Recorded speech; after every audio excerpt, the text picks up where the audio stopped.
Hi, my name is Dylan Carey, and today is April 19th, 2025. I'm going to start by screen sharing my presentation.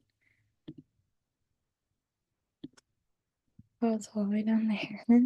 Um, all right, so I decided to choose short and long reflexes of the enteric nervous system. Just a little bit of overview of the enteric nervous system before we get into talking about short and long reflexes. The enteric nervous system regulates the gastrointestinal tract, and it does work through short and long reflexes to do so. It's called the second body of the brain, mainly just because it's so complex and it can do so much, just from neurons. It functions independently but communicates with the central nervous system, aka the CNS. And again, this is kind of another reason why it's called the second brain of the body. It does help regulate the GI tract, so it is located in the walls of the GI tract. And some functions of the ENS, controls motility, secretion, blood flow, and absorption. So to start, I'm going to talk about short reflexes. They, sorry about that. There we go. They occur entirely in the ENS, with no CNS involvement at all. Like I mentioned before, the ENS does have some communication with the CNS, but short reflexes do not at all. Their pathway is a sensory neuron, usually within the gut wall, then to an inner neuron within the ENS, and then to a motor neuron to smooth muscle or glands. And like I mentioned before, the CNS is not involved at all with short reflexes. Some things that can lead to short reflexes are like local changes, so stretch or chemical changes in chime.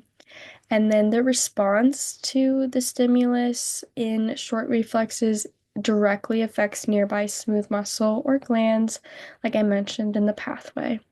And then an example of short reflexes working is peristalsis, which is just essentially the moving of contents along the GI tract. Now to talk about long reflexes, I'm going to move my little icon there so everyone can see it. Long reflexes involve the CNS in addition to the ENS. So short reflexes, no CNS. Long reflexes, does involve the CNS. So the pathway for long reflexes is from a sensory neuron in the gut, to the CNS via the vagus nerve or spinal cord to motor response back to the gut. So it coordinates responses over longer distances or external stimuli. In comparison, short reflexes, as we saw, were local versus like distances. They do not they communicate nearby. And a stimulus of long reflexes could be like GI stimuli or external factors. Um, and yeah. An example of long reflexes working would be reflexes involving sight or smell or food. So, um, the signal would travel to the CNS, and a response would be sent back to the parasympathetic, usually the vagus nerve, or the sympathetic nerves.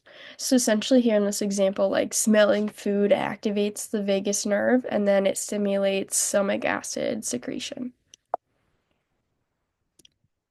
And then here I just made a very short and simplified little table of both the reflexes, so it was easy and concise and pleasing to the eye, and you could get it right away. So to highlight the important features here is which one includes the central nervous system. Short reflexes do not, long reflexes do. Then looking at the speed, short reflexes are fast and localized, like I had mentioned, and long reflexes are slower and wider ranging, so they travel over a little more longer distances. And then the integration centers involved, short reflexes, simply just the ENS, long reflex, brainstem slash spinal cord, and the ENS. Just a really, really quick summary. The ENS plays a critical role in digestive reflexes, and these digestive reflexes would not be possible without short and long reflexes working together in order to create this efficient digestion. So there's my slides, and now I am just going to go over to my study aid. So this time I decided to do something a little different and didn't do a concept map, but I created a case study. So a 42-year-old woman arrives at the clinic complaining of bloating and irregular bowel movements. She says her symptoms get worse after large meals. When asked, she says she often feels the urge to use the bathroom shortly after eating, especially after breakfast. No structural abnormalities are found and labs are normal. She is diagnosed with a mild form of irritable bowel syndrome. So this case study was attached with my assignment. So usually students would see the questions, but I'm just simply going to go over the questions now that I'm at the end of my presentation. So, what type of reflex is likely causing the urge to defecate after breakfast? Explain the neural pathway involved. And on my answer, I was very specific. I don't think the actual answer needs to be that specific. Like, I would just say, like, long reflex, but I did just for the help of like studying and such. So this is most likely a long reflex, specifically the gastrocolic reflex. When food enters the stomach, stretch receptors are activated. These send signals via afferent neurons to the CNS, often the vagus nerve, which then sends efferent signals back to the colon to increase motility and initiate the urge to defecate. And again, this pathway is super similar to what I mentioned in my slides. So stomach stretch, and then to a sensory input via the vagus nerve, and then to the central nervous system via the brainstem, and then to motor output, and then that results in increased colon activity. Number two, how might short reflexes be involved in her bloating and gut discomfort? Short reflexes occur entirely within the enteric nervous system. In this patient, local distension of the intestine due to gas or delayed motility could activate local reflexes in the ENS. These might increase contraction or secretion, which can cause cramping, bloating, or discomfort due to uncoordinated or excessive gut activity. Question three, if the long reflex pathway is disrupted, could be nerve damage or stress, what symptoms might be affected, and some of these symptoms are the coordination between different parts of the GI tract may be impaired.